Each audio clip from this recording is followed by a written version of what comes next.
इंद्रियां उसके अनुकूल हो जाएंगी तो उसका मन भी उसके अनुकूल हो जाएगा, क्योंकि मन की गति इंद्रियों से है।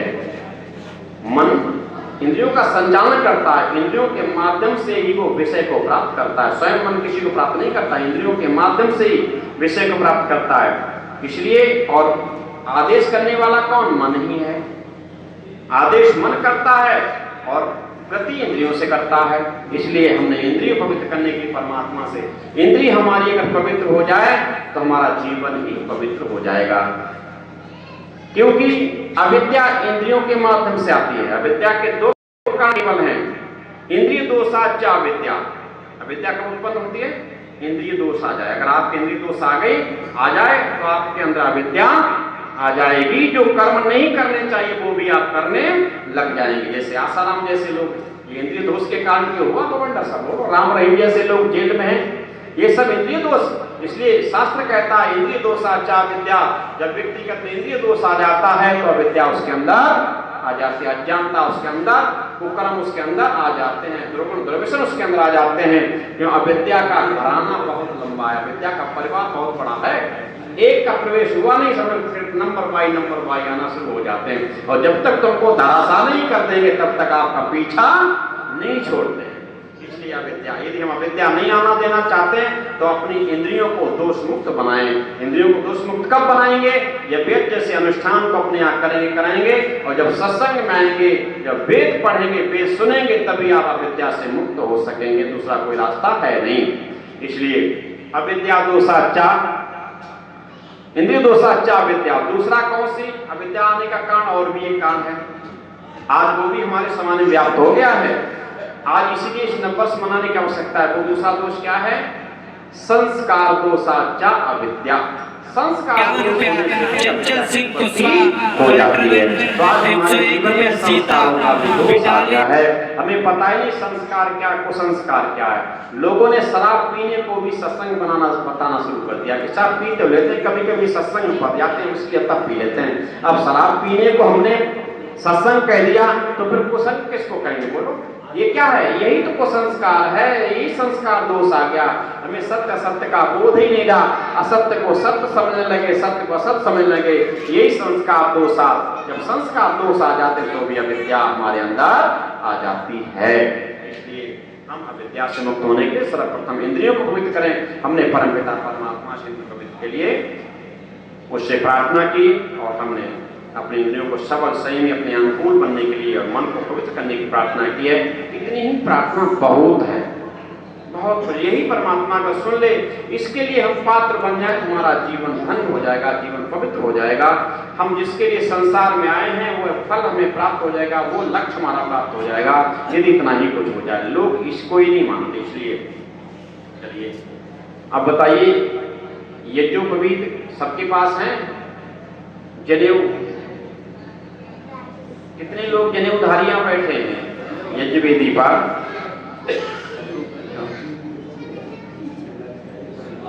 हाँ, अच्छा, किसकी बच्ची? राजीव जी बाराकला से, उनकी बेटी से गोला समर्पित किया है, परिवार वालों ने भेजा है और कुछ घृत भी उसने दिया करके। मैं ऐसे बच्चों को, ऐसे माता पिता को धन्यवाद देता हूँ, ताली जाकर स्वागत करता हूँ। अपने बच्चों के अंदर ऐसे संस्कार डालने चाहिए। ऐसे बच्चे ही धार्मिक बनते हैं, जिनके माता पिता धार्मिक होते हैं उनके बच्चे भी धार्मिक विद्वान बन जाते हैं। बहुत बहुत अच्छी बात। चलिए, तो जनेऊ, क्योंकि बिना जनेऊ के यज्ञ करने का अधिकार प्राप्त नहीं होता है, इसलिए हमें जनेऊ धारण करना चाहिए। साथ में यदि अपने को हम ब्राह्मण मानते हैं, अपने को यदि हम क्षत्रिय मानते हैं, या अपने को वैश्य मानते हैं, या हम ब्राह्मण अपने को बनाना चाहते हैं, क्षत्रिय बनाना चाहते हैं, वैश्य बनाना चाहते हैं, इन तीन श्रेष्ठ वर्णों में कहीं प्रवेश करना चाहते हैं, तो हमें क्या लेना चाहिए? जनेऊ संस्कार कराना चाहिए, उपनयन कराना चाहिए। बिना उपनयन के सभी लोग शूद्र हैं। जिनका उपनयन नहीं होता वो चाहे ब्राह्मण के घर में क्यों ना जन्म ले लिया हो, जब तक जनेऊ नहीं तब तक वो भी क्या है? शूद्र है। तब तक वो क्षत्रिय नहीं है, तब तक वैश्य नहीं है। इसलिए हमें जनेऊ धारण करना चाहिए। जनेऊ आपको ज्ञान से जोड़ता है, जनेऊ आपको सत्य से जोड़ता है, जनेऊ आपको सद्गुणों से जोड़ता है, जनेऊ आपको वेद से जोड़ता है, जनेऊ आपको ईश्वर से जोड़ता है, जनेऊ आपको बल की प्राप्ति कराता है, जनेऊ आपको ज्ञान की प्राप्ति कराता है, जनेऊ आपको ओज तेज की प्राप्ति कराता है, इसलिए जनेऊ आपको निरोगी भी बनाता है।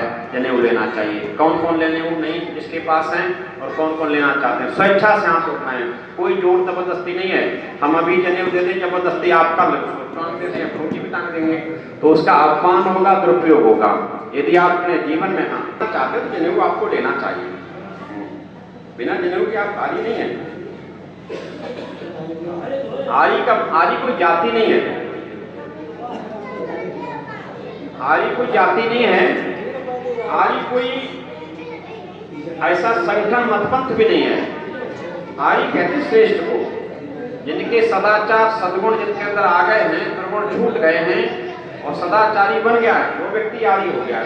इसलिए आर्यों की वेश में शामिल है ये जो कवि हमारे भगवान राम पहनते थे, महाराज योगीराज कृष्ण पहनते थे, सभी पूर्वज लोग पहना करते थे। और हमारे यहाँ घर पे जनेऊ जब भी होता था संस्कार तो हमें लेना चाहिए। हाँ बोलिए।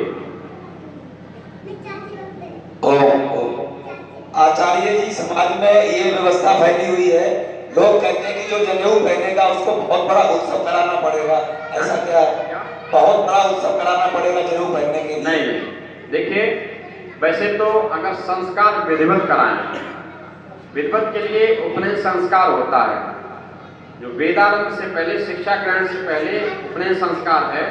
उपनयन संस्कार होना चाहिए, 16 संस्कारों में संस्कार है हमारा। तो उपनयन संस्कार तो विधि यही है कि घर पर जिस बालक का उपनयन संस्कार होना चाहिए उसके घर पर ही संस्कार वेदी बननी चाहिए, विद्वानों को बुला करके विधिवत संस्कार कराना चाहिए। तो उसमें कुछ विशेष खर्चा हो जाता है, इतना नहीं है कि आप नहीं कर सकते, सभी लोग उसको वहन कर सकते हैं तो घर पे। लेकिन अब आप सबकी यहाँ जो प्रौढ़ अवस्था में ज्यादातर लोग हैं, जनेऊ लेने की अवस्था क्या मालूम, 16 पर समतिम है।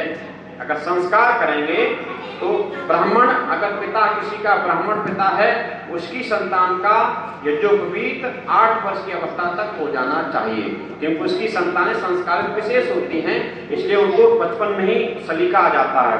यदि विद्वान उसका पिता नहीं है और दूसरा क्षत्रिय अगर वर्ण में उसका पिता आता है तो क्षत्रिय के बच्चे को जनेऊ 12 वर्ष की अवस्था तक हर संभव कंधे में पहुंच जाना चाहिए। और वैश्य अगर है तो उसके बच्चे को भी 16 वर्ष की अवस्था तक हर संभव जनेऊ उसके कंधे पहुंच जाना चाहिए। ये जनेऊ की समय तिथि है। परंतु आज हम देखते हैं ब्राह्मणों के यहाँ भी जनेऊ नहीं समय से हो पा रहा है। वो भी कब जनेऊ करते हैं औपचारिकता, कब, जब विवाह कल बारात जाने वाली है, कल बारात निश्चित होगी, बारात जाने तो आज जनेऊ लल्ला को है।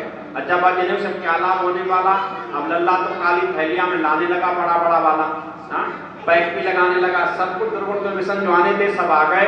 अब उससे कोई लाभ नहीं है। ये दुर्गुण दुर्व्यसनों से बचाने के लिए था, आपको सुरक्षित रखने का था, इसलिए इसको रक्षा सूत्र भी कहते हैं, इसको ब्रह्म सूत्र भी, ये परमात्मा से मिलाने का सूत्र था। आप परमात्मा के भक्त बनते। अगर ऐसा संस्कार आपको मिल जाए, क्या शराबी बन सकता है उसके बाद वो व्यक्ति? नहीं बन सकता। क्या वो कबाबी बन सकता? नहीं बन सकता। दुराचारी बन सकता? नहीं बन सकता। ये सत्पुरुष बनाने की विधा थी, आज हमने उसको त्याग दिया। परंतु जब प्रौढ़ हैं, आप नहीं अपने घर में करा सकते, नहीं ले सकते हो, तो मैं समझता हूँ ऐसे अवसर भी ले लो। अच्छाई को जैसे भी धारण कर सको तैसे धारण करो, अच्छे जैसे बन सको वैसे बनो। अच्छे बनने के लिए कोई प्रतिबंध नहीं है कि आप किस तरीके से अच्छे बन पाओगे, आप जैसे बन सको वैसे बनो। इसलिए अच्छे बनाने की प्रक्रिया है, आप जैसे हैं वैसे लीजिए, कोई आवश्यकता नहीं बहुत ज्यादा खर्च करने के लिए। आप सामर्थ्य माने तो अपने घर में बुलाकर करा सकते हैं, नहीं अगर ऐसी बात है तो आप यहाँ ले सकते हो। लेकिन हमें श्रेष्ठ कर्म को जरूर करना चाहिए, जरूर स्वीकार करना चाहिए, वो किसी अवस्था में भी प्रश्न करिए। गुरुजी, एक और हमारा प्रश्न है, समाज में एक बुराई और व्याप्त है जनेऊ के लिए। लोग कहते हैं कि अगर जनेऊ पेड़ पे डाल दो तो वो हरा पेड़ सूख जाता है, ये कितनी सच्चाई है? ये देखिए, ये भ्रांतियां हैं और ये भ्रांतियां फैलाई गई हैं। ये कहीं शास्त्रीय प्रमाण इसका कोई नहीं है, कहीं भी शास्त्रीय किसी शास्त्र में ग्रंथ में नहीं है। अगर है तो कोई व्यक्ति हमें बताए कि फला ग्रंथ में ऐसा पाया, कहीं नहीं। ये भ्रांतियां फैलाई गई हैं, कुछ तो अज्ञानता फैलाई गई। कुछ लोगों ने शुरुआत की थी जानबूझ करके, जैसे आम आदमी जनेऊ को धारण ना करे, कुछ लोगों की मानसिकता हम ही जनेऊ धारण कर सकते हैं, दूसरा कोई नहीं कर सकता, लेकिन वेद ऐसा नहीं कहता। वेद कहता मनुष्य मात्र जनेऊ को धारण कर सकता, क्योंकि वेद में ब्राह्मण, क्षत्रिय, वैश्य, शूद्र किसी परिवार में पैदा होने से नहीं होता, ये कर्मों के माध्यम से होता है। कर्म करने पे ब्राह्मण बनेगा, और कर्म करने से क्षत्रिय बनेगा, कर्म करने से वैश्य बनेगा, कर्म करने से शूद्र बनेगा। शूद्र के घर में ब्राह्मण पैदा हो सकता है, और ब्राह्मण के घर में शूद्र पैदा हो सकता है। जब वो ब्रह्म विद्या को प्राप्त पा लेगा, शूद्र के घर में पैदा होने वाला व्यक्ति, वो ब्राह्मण कहलाने का अधिकारी है। और जब वो यदि ब्राह्मण के घर में पैदा होने वाला व्यक्ति गुण कर्म से हीन हो गया है, दुराचारी बन गया है, दुर्विष्णी बन गया, मांसाहारी, शराबी, कबाबी बन गया है, तो ब्राह्मण के घर में भी वो क्या है? शूद्र है। इसलिए आप इस भ्रांति को निकाल दीजिए। सभी पहनने के अधिकार, दूसरी बात जनेऊ सूखने की बात, ये मिथ्या है। मैं सिद्ध करता हूं, जैसे जनेऊ एक पवित्र धागा है, पवित्र सूत्र है, ये बंधन है, ऋषियों का परंपरा है। यदि पवित्र ब्रह्म सूत्र है, तो किसी हरे पेड़ को सुखाने के लिए इसका फल, इसका विशेष अच्छा होगा, या किसी सूखे पेड़ को हरा बनाने के लिए होगा? यदि ब्रह्म विद्या का यह विशेष है, ब्रह्म शक्ति का विशेष सूत्र है, तो ये तो अगर डाल दिया जाए सूखे पेड़ को हरा बनाए, तब तो इसको मानेंगे ब्रह्म विद्या का सूचक है ये। और अगर किसी सूखे हरे पेड़ को सूखा बना दिया, तो ये ब्रह्म विद्या हुआ क्या? तो ये नीच कर्म का करने वाला हो गया। इसलिए ये गलत है। अभी तक किसी ने ऐसा उदाहरण नहीं दिया कि फला पंडित जी का बढ़िया जनेऊ था, बढ़िया तपस्वी व्यक्ति थे, वो जनेऊ पहनते थे, और उन्होंने फला सूखे पेड़ पे डाल दिया तो सूखा पेड़ हरा हो गया। किसी ने उदाहरण ऐसा नहीं दिया। क्या उदाहरण दिया? सूखे हरे पेड़ पे बांध दिया, वो सूख गया। वो सूखा नहीं है। अगर ऐसा हुआ भी कभी, उसको सुखाया गया। आज का प्रयोग है, आप 10 ग्राम एमिल ले आइए, 10 एमिल के इंजेक्शन ले आइए, ऐसे तब तो बहुत सारे आप इंजेक्शन लगा दीजिए पेड़ में, आप दूसरे दिन देखिए पेड़ सूखा मिलेगा। जनेऊ इसमें कुछ भी नहीं है, ये मिथ्या भ्रांति है।